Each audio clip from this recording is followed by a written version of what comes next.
you are a Jehovah's Witness, you must know that your religion is dying before your eyes. Members who have spent most of their lives in this religion are leaving.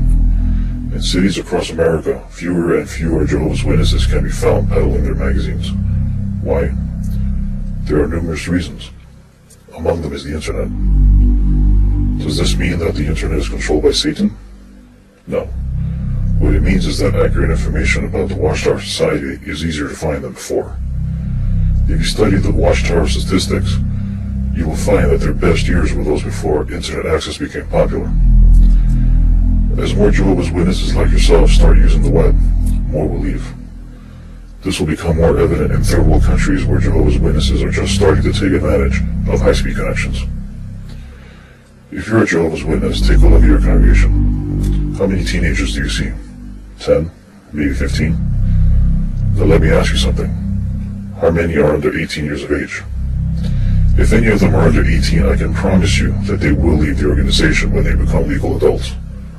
Why? Because the religion offers no hope for young people. The Watchtower Society denies them a college education.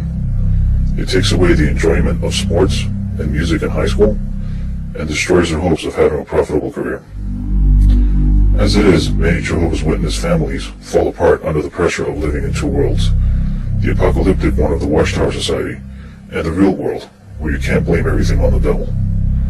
As far as the Watchtower Society is concerned, the only thing a teenager can look forward to in their organization is preaching, attending meetings at the Kingdom Hall, and of course watching God destroy people with fireballs and buildings crashing over them, as shown in the Revelation book.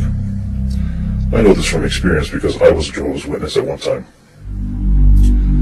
The other reason Jehovah's Witnesses all around you are leaving is because they're realizing that none of the prophecies in the Bible apply to them. Although Jehovah's Witnesses claim that they alone are going to be persecuted because they are the supposed carriers of the truth, this is hardly the case. If anything, the only religion that is being actively persecuted in the media, as well as politically and militarily, is Islam. Clearly, the world does not care about the Watchtower Society and their collection of books, and never will. Considering there are barely 7 million Jehovah's Witnesses worldwide, there are not enough of them to make a difference. Think about it. Do you really think that God chose an American-made religion to represent him on earth? Does God really need the Watchtower Society to publish so many books to explain what was already written in the Bible? Where does it say that God approved a man-made organization to interpret his prophecies? Where does it say that you have to meet so many times a week and carry briefcases stuffed with books and magazines and fill out activity reports?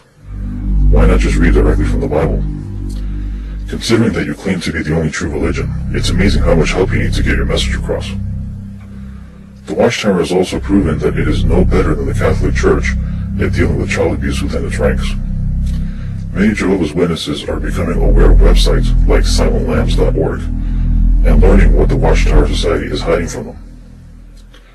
If you as a Jehovah's Witness have never visited this website, I strongly recommend you do so before you go out to field service again. If anything, the Watchtower Society is doing a worse job than the Vatican. At least the Vatican admitted that there is a problem. The Watchtower Society still refuses to do this, and instead it prefers to sweep the cases under the rug by way of multi-million-dollar settlements. Incidentally, if you didn't know why the Watchtower Society sold their luxurious properties in Brooklyn, New York, it was for this very reason. As you can see, it's not hard to understand why your Kingdom Halls are sitting empty on Sundays. As a Jehovah's Witness, your biggest fear is leaving the organization. By the time you realize that your life as a Jehovah's Witness was a lie, you have invested too much time and your reputation to turn back. This, however, does not release you from being accountable to God. Whether you realize it or not, your religion will be judged, just like every other one. As far as we on the outside can tell, your religion is no better than the rest. So the question remains, what are you still doing there?